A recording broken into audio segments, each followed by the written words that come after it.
All right, ladies and gentlemen, welcome once again to my channel. Welcome to another video where we discuss scripture, philosophy, universal laws, and how they all kind of correlate together. Excuse me.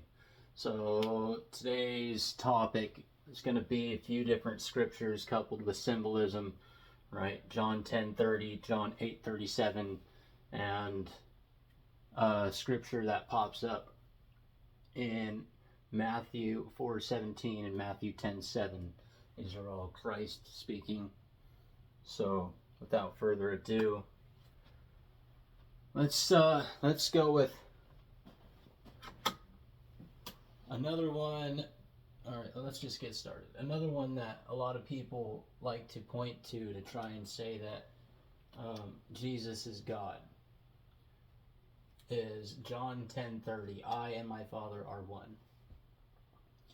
So first and foremost, that doesn't necessarily mean that they're saying they're the same person.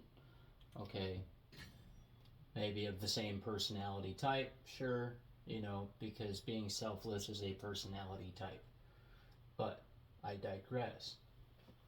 I and my Father are one. First and foremost, I and my Father. Obviously, two separate entities here, but we're saying that they are one. One in purpose, one in mind, ultimately one in spirit.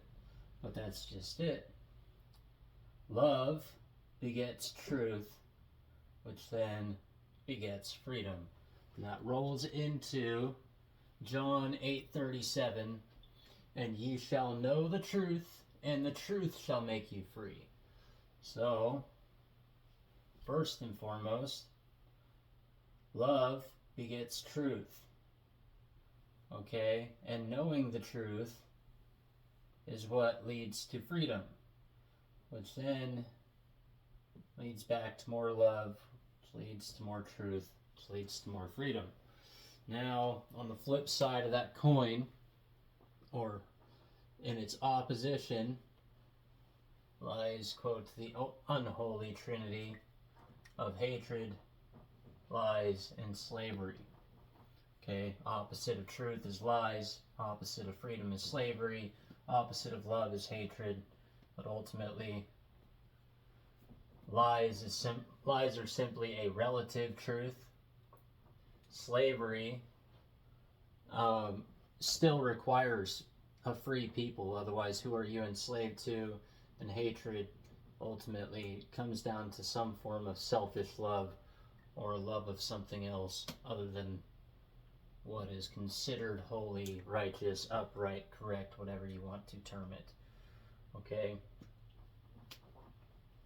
So, hatred breeds lies, and lies lead a society into slavery, and slavery in turn breeds more hatred. A vicious cycle of duality. Whereas this still reflects the, quote, duality of a cycle. Okay? This would be the cycle of life. This would be the cycle of death and hatred, ultimately, which then brings into focus the third scripture found in Matthew 4:17 and 10:7. The kingdom of heaven is at hand. Now, to gain a little bit deeper understanding on that one,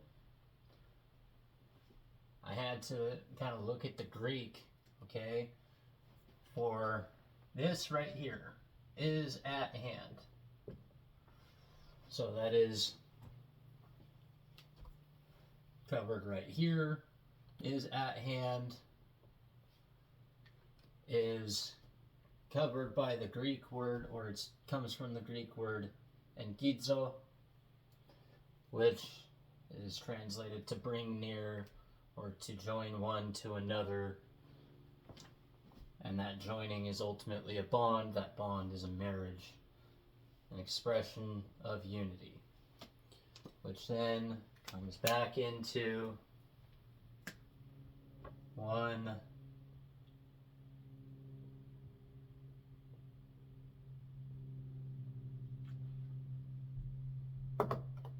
loves 0, right?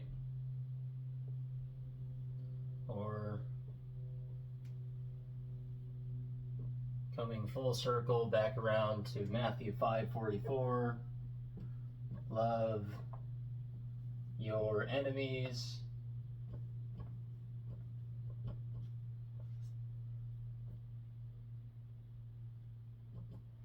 bless them that curse you, do good to them that do good to, or do good to them that do you wrong, pray for them which despitefully persecute you and use you.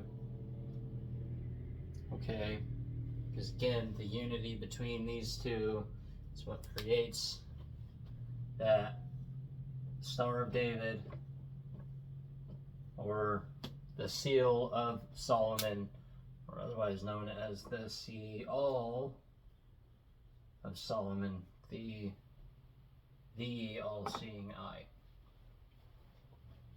But then that comes also back into Matthew 10:8, which cleanse the sick, heal the, give sight to the blind, and then freely ye have received, freely give. But I won't write all that down, kind of running out of room. But anyways, the whole point, once again, is the expression of unity here, yin and yang being bound in what is termed holy matrimony. And that's about it. I hope you got something out of this video. It's been a few days since I uploaded. Started a new line of work, new job. Been kind of busy, been tired, no excuse, but just explaining. Anyways, that's about it.